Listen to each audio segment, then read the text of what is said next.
Hi అండి. అందరికీ నమస్కారం. వృశ్చిక రాశి వారు ఎక్కడున్నా సరే ఈ వీడియోని జాగ్రత్తగా వినండి. జూలై నెల పూర్తయ్యేలోపు అంటే ఈ నెల రోజులు కూడా పొరపాటున కూడా ఈ 2 ప్రదేశాలకు వెళ్ళకండి. వెళ్తే ప్రాణాలకే ప్రమాదం. నిర్లక్ష్యం మాత్రం వద్దు. జాగ్రత్త. ఎందుకిలా చెప్తున్నాను అనేది కేవలం మిమ్మల్ని భయపెట్టాలి, లేదంటే మిమ్మల్ని ఇంకొక రకంగా టార్చర్ పెట్టాలి అన్న ఉద్దేశంతో అయితే ఈ వీడియో అయితే మీ ముందుకు తీసుకురావడం అయితే జరగలేదండి. ప్రముఖ జ్యోతిష్యులను సంప్రదించి ఆ యొక్క ప్రమాదాన్ని ముందుగా మీరు గమనించడం వలన ఆ ప్రమాదాల బారిన మీరు పడకుండా మిమ్మల్ని మీరు ఎలా కాపాడుకోవచ్చో ఈ వీడియో చూస్తే చివరి వరకు పూర్తి వివరాలతో సహా మీకు అర్థమవుతుంది. ఈ వీడియో మీకు కంటపడిందంటే కనుక ఈశ్వరుని అనుగ్రహం మీ యందు ఉంది కాబట్టే ఈ వీడియో మీకు కంటపడిందని చెప్పి భావించి వీడియోని చివరి వరకు అయితే చూసే ప్రయత్నం చేయండి. ఈ ఆలస్యం చేయకుండా వీడియోలోకి అయితే వెళ్ళిపోదాం. వీడియోలోకి వెళ్ళే ముందు ఒక చిన్న రిక్వెస్ట్ అండి. మొదటిసారి మన ఛానల్ని చూస్తున్నట్లయితే ఇప్పుడే సబ్స్క్రైబ్ చేసుకొని వీడియోకి లైక్ ఇచ్చి హైప్ ఇచ్చి కింద కామెంట్ సెక్షన్లో జై సంతోషి మాతని కామెంట్ చేయడం మాత్రం అస్సలు మర్చిపోకండి. మీరు గత కొంతకాలం నుంచి కూడా ఏలినాటి శని ప్రభావంతో చాలా వరకు బాధలు అనుభవిస్తున్నారు. ఇటు మానసికంగా బాధలు అనుభవిస్తున్నారు, అటు కుటుంబపరంగా చూసుకున్న బాధలు అనుభవిస్తున్నారు, ఇటు శారీరకంగా ఆరోగ్యపరంగా కూడా బాధలు అనుభవిస్తున్నారు. మనిషిని ఒక్కసారి కష్టాలన్నీ కూడా చుట్టుముట్టి ఆ మనిషిని ఎటు కూడా దారి తోచని స్థితిలో ఊపిరాడకుండా అల్లాడేలా చేసే కష్టాలు అనేవి ఏ విధంగా ఉంటాయో అవి ఈ రాశి వారిని అడిగితే చెప్తారనమాట. ఎందుకంటే అంతటి స్థితిని అయితే వీరు అనుభవించి ఉన్నారు.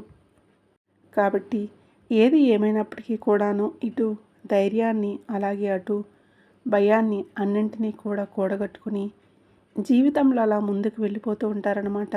భయం అనే మాటే ఎందుకు చెప్పాను అంటే ఈ రాశివారు పైకి ధైర్యంగా కనిపించే చాలా లోపల మాత్రం పిరికివారు. అంటే 4 గోడల మధ్య వీరి యొక్క మానసిక స్థితి అనేది చాలా భయంగా, చాలా ఆందోళనకరంగా, అయ్యో ఏం జరుగుతుందో, ఎందుకు ఇన్ని కష్టాలు అనుభవించి ప్రతిదీ కూడా దగ్గర నుంచి చూసి వామ్మో ఇన్ని కష్టాలు పడ్డాను, మళ్ళీ ఎటు నుంచి ఏ సమస్య వస్తుందో, ఏ ముప్పు వస్తుందో, ఏ ఆపద వస్తుందని చెప్పి క్షణం కూడా భయపడుతూ బ్రతుకుతూ ఉంటారనమాట. కానీ ఎక్కడ కూడా మేము కష్టాలు పడుతున్నామని చెప్పి చెప్పుకోరు. అలాగే అలా చెప్పుకోవడానికి కూడా ఇష్టపడరు. ఒకళ్ళ కింద లొంగటానికి ఇష్టపడరు, ఒకరి కింద తగ్గడానికి కూడా ఇష్టపడరు. అలాంటి మానసిక స్థితి కలిగిన వారు ఈ రాశివారు. అందుకనే ఇటు ధైర్యవంతులు అని కూడా చెప్పానన్నమాట. అయితే ఈ యొక్క రాశి వారికి దండం పెట్టి చెప్తున్న ఈ నెల రోజులు మనం ఎక్కడికైనా సరదాగా వెళ్దాము, సంతోషంగా గడిపేసి వద్దాము. ఏ పిక్నిక్కో లేకపోతే ఏదైనా దేవాలయానికో వెళ్దాము, లేకపోతే ఇంకెక్కడికైనా ప్రకృతి అందాలను చూడడానికని చెప్పి రకరకాలుగా ప్లాన్లు వేసుకుంటూ ఉంటారు.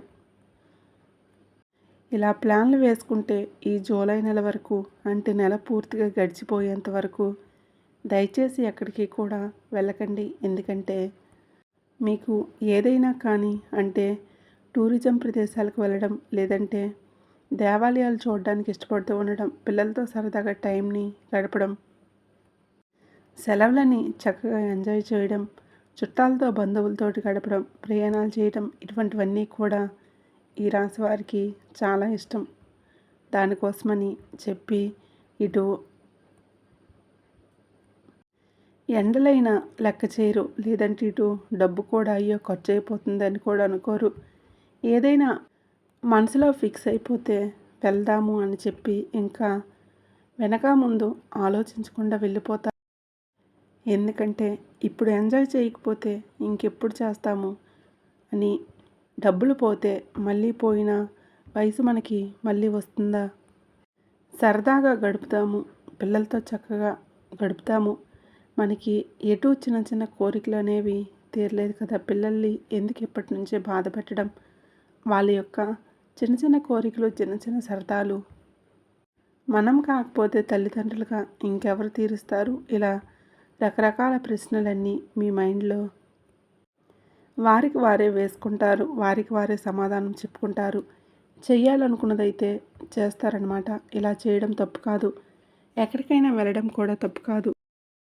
కానీ నెల రోజులు ఆగండి. ఎందుకంటే ఈ జూలై నెల మీరు వచ్చిన తర్వాత గమనించినట్లయితే ఈ రాశివారు ఎవరైతే ఉన్నారో ఈ నెలలో మీరు అనుకున్న పనులు ఒక్కటి కూడా జరగలేదు. ఏదైతే చేయాలని చెప్పి ముందుగా ప్లాన్ చేసుకున్నారో అవి పూర్తిగా రివర్స్ అయిపోయాయి. అలాగే ఏ పనిలో కూడా ముందడుగు వేయలేకపోతున్నారు. డబ్బు కూడా మీరు ఏదైతే వృత్తి, ఉద్యోగ, వ్యాపారాల్లో ఉన్నారో మీరు గతంలో సంపాదించిన దానికంటే ఇప్పుడు ఈ జూలై నెల వచ్చిన తర్వాత ధనం అనేది మీ దగ్గర అస్సలు నిలవడం లేదు. ఆదాయపరంగా కూడా మీకు రావడం లేదు. పైగా మెడికల్ ఖర్చులు కూడా చాలా ఎక్కువైపోయాయి. ఇంట్లో గొడవలు, చికాకులు, ఇబ్బందులు, చెప్పిన మాట వినకపోవడం, అలాగే పిల్లలకి చదువుల్లో కొంచెం ఏకాగ్రత అనేది తగ్గడం, ఇలా ఈ జూలై నెల వచ్చిన దగ్గర నుంచి ఒక సమస్యలు ఇలా ఒకదాని తర్వాత ఒకటి సమస్యలు. ఇప్పుడు మీరు ఇటువంటి పరిస్థితుల్లో ఈ యొక్క పరిస్థితులన్నింటినీ కూడా కాదని మీరు కనుక ఏదైనా ప్రయాణం చేయడానికి వెళ్ళవచ్చు. మొట్టమొదటి ప్రదేశం వచ్చేసి దేవాలయాలు, లేకపోతే వేరే ఇతర ప్రాంతాల్లో ఇప్పుడు చాలామందికి దేవాలయాలు అనగానే తిరుపతో, అరుణాచలమో, లేదంటే అన్నవరమో, లేదంటే ఇంకా ఏ ఇతర పుణ్యక్షేత్రాలు అనేవి మనకి చాలా ఉన్నాయి. అయితే ఈ క్షేత్రాలకు వెళ్తే పుణ్యం వచ్చే సంగతి పక్కన పెట్టండి. కానీ ఇలా మీరు పుణ్యక్షేత్రాలకు ప్రయాణించడం వల్ల లేనిపోని సమస్యలు అనేవి తల చుట్టుకునే అవకాశం ఉంది. నేను ఇక్కడ భగవంతుణ్ణి తప్పు పట్టడం లేదండి. మీ యొక్క పరిస్థితి అనేది మీకు అనుకూలంగా లేదని హెచ్చరిస్తున్నాను. అయితే ఈ యొక్క ప్రదేశాలకు మీరు వెళ్ళడం వల్ల మీరు వెళ్ళేటప్పుడు చక్కగా ఎంజాయ్ చేద్దాము, ఆనందంగా గడుపుతాము, రూపాయి పోయినా గడిపేసి వద్దామని చెప్పి మనసులో చాలా ఫిక్స్ అయిపోయి వెళ్తారు. కానీ అక్కడికి వెళ్ళిన తర్వాత అంత అనుకూలంగా జరిగినప్పటికీ తిరిగి మళ్ళీ మీరు ఇంటికి వచ్చిన తర్వాత లేనిపోని సమస్యలు, అనారోగ్య సమస్యలు, అలాగే ఇప్పుడు మీరు ఏదైతే ఖర్చు పెట్టుకుని వచ్చారో ఆ ధనానికి 10 రెట్ల ధనం అనేది మీ ఆరోగ్యానికే పెట్టాల్సి వస్తుంది. ఎందుకంటే దానం చేయడం వల్ల మీకు ప్రయాణపరంగా ఎటువంటి నష్టం జరగదు. చక్కగా మంచిగా ప్రయాణం జరుగుతుంది. వెళ్ళాలనుకున్న ప్రదేశానికి వెళ్తారు, వస్తారు. కానీ ఇంటికి వచ్చిన తర్వాత మాత్రం చాలా వరకు కూడా ఆరోగ్యం మీకు దెబ్బతినే అవకాశం కనిపిస్తుంది. అంటే జ్వరం రూపంలోనో, లేదంటే ఒళ్ళు నొప్పులో, కాళ్ళ నొప్పుల రూపంలో, లేదంటే గ్యాస్ట్రిక్ ప్రాబ్లం రూపంలో, లేదంటే ఇంకా ఏ ఇతర కారణాల వల్ల బీపీ డౌన్ అయిపోవడమో, లేదంటే బీపీ ఎక్కువగా పెరిగిపోవడమో, యాంగ్జైటీ ఎక్కువైపోవడమో, సరిగ్గా నిద్ర పట్టకపోవడమో, అంటే దేని మీద సరైన ఇంట్రెస్ట్ లేకపోవడం, ఏ పని చేయాలి అనిపించకపోవడం, శరీరం అనేది మీకు అసలు సహకరించకపోవడం, ఇలా రకరకాలైనటువంటి హెల్త్ ప్రాబ్లమ్స్ వచ్చి మిమ్మల్ని పూర్తిగా కృంగదీసేస్తాయి. మీలో శక్తి పూర్తిగా సన్నగిల్లేటట్లుగా చేస్తాయన్నమాట. అంతటి దారుణమైన స్థితికి మీరు వెళ్ళే అవకాశం అయితే ఉంది. కాబట్టి ఈ జూలై నెల మీకు కలుసుబాటు అయితే కాదండి. మీరు అనుకున్నటువంటి ఆ ప్రయాణాల లిస్ట్ ఏదైతే ఉందో దాన్ని వాయిదా వేసుకోండి. మహా అయితే పిల్లలకి సెలవులు అనేవి అయిపోవచ్చు, స్కూల్స్ అనేవి తెరవచ్చు. ఈ నెల రోజుల్లో మీరు ఎటువంటి ప్రయాణాలు అనేవి పెట్టుకోవద్దు. జాగ్రత్తగా ఈ విషయాన్ని గుర్తుంచుకోండి. ఇక రెండవది ఏంటంటే కొండ ప్రాంతాలకు, జలపాతాలకు, ఏదైనా ఎత్తైన ప్రదేశాలు, ఆ ఎత్తైన ప్రదేశాల్లో మీరు చూడవలసినటువంటి సీనరీ ఏదైతే ఉందో అది చూడడానికైనా కానీ, లేకపోతే ఇప్పటి వరకు ఏవైతే మేము దీన్ని చూడలేదు, ఇక్కడికి వెళ్తే చక్కగా వాటర్ ఫాల్స్ అనేవి బాగుంటాయి, లేదంటే ఇక్కడ ఎగ్జిబిషన్కి వెళ్తే చాలా బాగుంటుందని చెప్పి మీరు కొండ ప్రాంతాలకు, జల ప్రాంతాలకు, లేదంటే కనుక ఎగ్జిబిషన్లని ఏదైనా చిన్న చిన్న దగ్గరలో ఉండే ఎగ్జిబిషన్లకు కూడా దయచేసి వెళ్ళకండి. ఎందుకంటే ఈ మాట ఇలా చెప్తున్నానంటే మీరు వెళ్ళొద్దని చెప్పి నేను చెప్పే రెండవ ప్రదేశం ఇదే అన్నమాట. ఎందుకంటే మీరు కొండ ప్రాంతాలకు వెళ్ళడం, లేదంటే ఎగ్జిబిషన్‌లకు వెళ్ళడం వల్ల, లేదంటే జల ప్రాంతాలకు వెళ్ళడం వల్ల, లేదంటే కనుక ఇంకా ఏ ఇతర ప్రాంతాలకు వెళ్ళి మీరు చక్కగా ఎంజాయ్ చేద్దామని అనుకుంటే దానికి పూర్తి రివర్స్ అనేది మీకు జరుగుతుందనమాట. ఎందుకంటే ఈ రాశివారికి తెలుసు, అనుకున్నది జరగకపోతే దాని యొక్క ఎఫెక్ట్ అనేది మనసు మీద ఎంత తీవ్రంగా పడుతుందో దాని గురించి మీరు ఎంతో ఆలోచిస్తారు. దానివలన మీ జీవితంపై ఎంత నెగిటివిటీ పడుతుందో ప్రతిదీ కూడా ఈ రాశి వారికి అనుభవమే. ఈ విధంగా మీరు కొండ ప్రాంతాలకు వెళ్ళడం వలన విపరీతమైనటువంటి ఎక్కువగా స్ట్రెస్ అయిపోవడం, అలాగే మీరు ఎక్కువగా వాటర్ అంటే మంచినీళ్ళు ఎక్కువగా అవుతాయి కదండి. ఏదైనా ఊరు వెళ్ళినప్పుడు, లేదంటే ఎత్తైన కొండలు ఎక్కేటప్పుడు మన బాడీ అంతా కూడా డీహైడ్రేట్ అయిపోతూ ఉంటుందన్నమాట. ఈ యొక్క డీహైడ్రేట్ అయిపోతున్నప్పుడు మనం ఏం తింటున్నామో, ఏం తాగుతున్నామో అనేది కూడా మనం అస్సలు ఆలోచించకుండా ఎక్కడ ఏ డ్రింక్ దొరికితే అదే తాగేస్తూ ఉంటాము. ఎక్కడ ఏ మజ్జిగ ప్యాకెట్ కనబడితే అదే తాగేస్తూ ఉంటాము. ఎక్కడ ఏ ఫ్రూట్ జ్యూసెస్ కనబడితే దాన్ని తాగేస్తూ ఉంటాము. దీనివలన మీ యొక్క ప్రస్తుత దాహం అనేది తీరుతుంది, కానీ దీని కారణంగా కూడా మీకు అనేక రకాలైనటువంటి అనారోగ్య సమస్యలు అనేవి వచ్చే అవకాశం ఉంది. అలాగే ఈ యొక్క ప్రాంతాలను మీరు చూసేటప్పుడు కూడా ఎటువంటి మానసికమైనటువంటి సంతోషం అనేది మీకు కలగదు.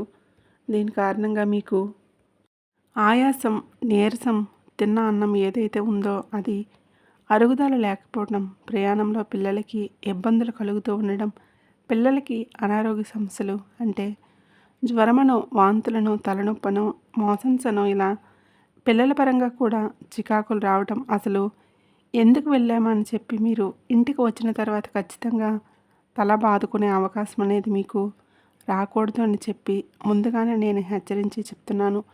ఎందుకని అంటే కనుక ఈ రెండు ప్రదేశాలకు మీరు దేవాలయాలకు వెళ్ళిన దూర ప్రాంతాల్లో, అలాగే దూర ప్రాంతాల్లో కొండలకు, లేదంటే ఏదైనా సీనరీ చూడడానికి, జలపాతాలు చూడడానికి, లేదంటే ఎక్కడైనా స్నానాలు చేయడానికి, లేదంటే ఎగ్జిబిషన్లకు వెళ్ళినా కానీ మీకు ఈ యొక్క బయట ఫుడ్ అనేది ఖచ్చితంగా మీరు తినాల్సి వస్తుంది. అది కనీసం ఒక గ్లాస్ మంచినీళ్ళైనా కానివ్వండి, లేదంటే ఒక మజ్జిగ ప్యాకెట్ అయినా కానివ్వండి. మీరు అనుకుంటూ ఉంటారు, మేము సరైన హోటల్స్లోనే తింటున్నామా, మంచిగా మెయింటెనెన్స్ దగ్గర తింటున్నామా, మంచిగా శుభ్రత ఉన్న దగ్గరికి మేము వెళ్తున్నామా, మాకెందుకు ప్రాబ్లమ్స్ వస్తున్నాయి, రూపాయి పోయినా కానీ మేము ఎక్కువగా డబ్బు ఖర్చు పెట్టైనా కానీ ఆరోగ్యకరమైనదే తింటాము, అయినా కూడా మాకెందుకు వస్తాయి, మీరు అనవసరంగా మమ్మల్ని భయపెట్టొద్దని చెప్పి కూడా కొంతమంది కామెంట్స్ పెట్టేవాళ్ళు కూడా ఉంటారు. ఏదైనా కూడా ఇక్కడ ఏది ఆధారం లేకుండా చెప్పడం లేదండి. నేను మిమ్మల్ని ఆగమంటుంది కేవలం నెల రోజులు మాత్రమే. ఈ నెల రోజులు కూడా మీరు ఆగితే ఖచ్చితంగా మీ జీవితంలో చాలా పెద్ద ప్రమాదాలను, ఖర్చులను, అనారోగ్య సమస్యలను మీరు తప్పించుకునే అవకాశం ఉంటుంది. ఎందుకంటే ఇక్కడ ఈ రాశివారు ఆడవాళ్ళైనా మగవాళ్ళైనా కానీ కుటుంబానికి తల్లి అవసరం ఎంత ఉంటుందో తండ్రి అవసరం కూడా అంతే ఉంటుంది. ఇక్కడ ఈ రాశివారు ఎవరైనప్పటికీ కూడాను ఆడవారు చేసే పని ఆడవారు, మగవారు చేసే పని మగవారికి ఉంటుంది. ఇద్దరిలో ఏ కన్ను బాగోకపోయినా కూడా చూపు అనేది మందగిస్తుంది. అలాగే కుటుంబం నడవడం కూడా కష్టమవుతుంది. పిల్లలకి తల్లి అవసరం చాలా ఉంటుంది. అమ్మ ఏ రోజైతే పడుకొని అన్నం అంటే సరిగ్గా ఒంట్లో బాగోక అన్నం వండలేదే, కూర వండలేదే, ఆ యొక్క మానసికమైనటువంటి ఆందోళన చాలా భయంకరంగా ఉంటుంది. అలాగే పిల్లలు ఒక పూట తినకుండా పస్తులు ఉండాల్సి వస్తుంది. కాబట్టి అన్నింటినీ దృష్టిలో పెట్టుకొని ఈ వీడియో మీ ముందుకు తీసుకురావడం అయితే జరుగుతుంది. కాబట్టి నేను ఇక్కడ భయపెట్టాలని చెప్పి చెప్పడం లేదు. కేవలం నెల రోజులు మాత్రమే మీరు దయచేసి నేను చెప్పినటువంటి ప్రదేశాలకు వెళ్లకుండా ఉండండి. తర్వాత మాత్రం మీకు అంతా బాగానే ఉంటుంది. మీరు ఎక్కడికైనా వెళ్ళొచ్చు, ఏ ప్రయాణాలకైనా వెళ్ళొచ్చు. కాకపోతే ప్రయాణాలు చేసేటప్పుడు వీలైనంత వరకు కూడా ఇంటి ఫుడ్ తినే ప్రయత్నం అయితే చేయండి. అలాగే వాటర్ కూడా ఎక్కడ పడితే అక్కడ తాగకుండా చక్కగా సీల్డ్ వాటర్ బాటిల్ తీసుకొని తాగండి. పిల్లలకు కూడా బయటవేవి పడితే అవి కొనిపించకుండా ఇంటి యొక్క ఫుడ్ ప్రాధాన్యత పిల్లలకి ఆ విలువను తెలియపరచండి. ఎందుకంటే ఆరోగ్యం అనేది మీకు ఎంత ఇంపార్టెంటో ఈ రాశి వారికి చాలాసార్లు నేను చెప్పాను. మానసికంగా శారీరకంగా మీరు ఎన్నో సమస్యలను అనుభవించారు. ప్రత్యేకంగా నేను మానసికమైనటువంటి ఆరోగ్యం కోసం, శారీరకమైనటువంటి ఆరోగ్యం కోసం మీకు చెప్పాల్సిన అవసరం లేదు. వాటి యొక్క విలువ మీకంటే బాగా ఇంకెవరికీ తెలియదు అన్న ఉద్దేశం అన్నమాట. కాబట్టి మీరు ఈ నెల రోజులు మాత్రం చాలా అంటే చాలా జాగ్రత్తగా ఉండండి. అలాగే మీ మీద నరదిష్టి కూడా ఎక్కువగా ఉంది. ఎందుకు అంటే మీరు ప్రతి ఒక్కరిని కూడా మా వారే కదా, మా సొంత మనుషులే, నా కుటుంబంలోని వ్యక్తులే అని చెప్పి గుడ్డిగా నమ్మేస్తూ ఉంటారు. కానీ అవతల వారు మాత్రం మీరు నా అనుకున్నట్లుగా అవతల వారు మిమ్మల్ని నా అనుకోరు. నా అని అనుకోకపోవడం మాత్రమే కాకుండా మీరు ఇలా ఉన్నారు, అలా ఉన్నారు, ఇంత డబ్బు వస్తుంది మీకు, అంత డబ్బు వస్తుంది, మీరు ఇది కొనుక్కుంటున్నారు, ఈ చీర కొనుక్కుంటున్నారు, ఈ జాకెట్ వేసుకుంటున్నారు, ఈ బట్టలు వేసుకుంటున్నారు, ఇలా రకరకాలుగా మీ మీద పడి ఏడ్చేవారు చాలామంది మీ చుట్టుప్రక్కల ఉన్నారు. మీకు ఈ నరదిష్టి కారణంగా అనేక రకాలైనటువంటి సమస్యలు, అంటే భార్యాభర్తలు తరచూ ఇంట్లో గొడవలాడుకోవడం, అలాగే పిల్లలకి మనశ్శాంతి లేకపోవడం, పిల్లలు చదువుల్లో వెనకబడిపోవటం, ఇంట్లో ఆడవారికి తలనొప్పి, మైగ్రేన్, గ్యాస్ట్రిక్ ప్రాబ్లమ్స్ రావడం, మగవాళ్ళకు కూడా కాలు చెయ్యి ఆడకపోవటం, ఏది ప్రశాంతంగా లేకపోవటం, ఇటువంటి మానసికమైనటువంటి సమస్యలు కూడా వస్తూ ఉంటాయన్నమాట ఈ నరదిష్టి కారణంగా. కాబట్టి ప్రతిరోజు కూడా రాళ్ళ ఉప్పుతో దిష్టి తీసేసుకోండి. లేదంటే హారతి బిళ్ళ ఒకటి వెలిగించుకొని ఎడమ చేతి వైపు నుంచి కుడివైపుకు, కుడి చేతి వైపు నుంచి ఎడమ చేతికి 3 సార్లు దిష్టి తీసేసుకొని ఆ యొక్క హారతి కర్పూరంతో, అంటే నిప్పుతోటి, అగ్నితోటి దిష్టి తీసేసుకుంటే మీకు దిష్టి అంతా కూడా పూర్తిగా వెళ్ళిపోతుంది. అలాగే బయటికి వెళ్ళేటప్పుడు ఖచ్చితంగా అరికాల్లో కాటుకు చుక్క పెట్టుకోండి. నుదుటిన ఆంజనేయ స్వామివారి యొక్క సింధూరం పెట్టుకునే ప్రయత్నం అయితే చేయండి. వేటి గురించి కూడా ఎక్కువగా ఆలోచించవద్దు. ప్రతిదీ కూడా లైట్గా తీసుకోండి. ఎక్కువగా ఆలోచించడం వల్ల మీకు మానసికమైన ఒత్తిడి, స్ట్రెస్ అనేది ఎక్కువగా అవుతుంది. దీని కారణంగా ఎన్నో ఇబ్బందులు పడతారు. స్ట్రెస్ వలన, ఎక్కువ ఆలోచించడం వలన, కాబట్టి ఈ యొక్క స్ట్రెస్ వలన యాంగ్జైటీ, చేతులు కాళ్ళు వణికిపోవటం, పట్టకపోవటం, చిన్న వయసులోనే పెద్ద వయసు వాళ్ళకు వచ్చినలాగా ఇబ్బందులు, అనారోగ్య సమస్యలు వస్తూ ఉండటం, ఇవన్నీ కూడా మీరు పడ్డారు. ప్రతిదీ కూడా ఫేస్ చేశారు. కాబట్టి ప్రతిదీ కూడా లైట్ అని చెప్పి లైట్గా తీసుకోకండి. ఎక్కువ దేని గురించి ఆలోచించకండి. ఎక్కువ దేని గురించి టెన్షన్ పడకండి. మనసును ప్రశాంతంగా ఉంచుకోండి. ఎంత డబ్బు సంపాదించినా కూడా కడుపుకు పట్టినంత మాత్రమే తింటాము. అంతకుమించి ఏది ఎక్కువ తినము. అవసరాలకు కావలసినంత ధనం భగవంతుడు ఎప్పటికప్పుడు మీకు ఇస్తూనే ఉంటారు. కొన్ని కష్టాలు, కొన్ని సమస్యలు అనేవి వస్తూ ఉంటాయి, పోతూ ఉంటాయి. అయినా మీరు ఇప్పుడు ఏళ్ళనాటి శని దశ చివరి దశలో ఉన్నారు. శని భగవానుడు వెళ్తూ వెళ్తూ మీకు మంచి చేసే వెళ్తారు. మీకు ధనాన్ని ఇచ్చే వెళ్తారు. కాబట్టి దాని గురించి అస్సలు ఆలోచించకండి. ఇప్పుడు నేను చెప్పేది ఏంటంటే, ఈ 2 ప్రదేశాలకు మాత్రం వెళ్లకుండా ఈ నెల రోజులు చాలా జాగ్రత్తగా ఇంటి పట్టునే ఉండి హాయిగా ఇంటి ఫుడ్ని తింటూ ఆనందంగా గడపండి. అర్థమైంది కదండి. ఈ వీడియో నచ్చిందని అనుకుంటున్నాను. నచ్చినట్లు అనిపిస్తే వీడియోకి ఒక లైక్ చేసి, లైక్ ఇచ్చిన వెంటనే హైప్ అని వస్తుంది, హైప్ ఇవ్వండి. కింద కామెంట్ సెక్షన్లో జై సంతోషి మాత అని తప్పకుండా కామెంట్ చేయండి. మీరు హైప్ ఇవ్వడం వల్ల మీ అమూల్యమైన పాయింట్స్ అనేవి కొన్ని వీడియోకి యాడ్ అవుతాయి అన్నమాట. అలాగే మరికొంతమంది మీ రాశి మిత్రులకు, అలాగే శ్రేయోభిలాషులకు, బంధుమిత్రులకు ఈ వీడియోని షేర్ చేయండి. మొదటిసారి మన ఛానల్లోకి వచ్చినట్లయితే ఇప్పుడే సబ్స్క్రైబ్ చేసుకొని సపోర్ట్ చేయండి. ఆ సంతోషి మాత తల్లి ఆశీస్సులు మీకు, మీ కుటుంబంపై ఎల్లవేళలా ఉండాలని మనస్ఫూర్తిగా కోరుకుంటున్నాను.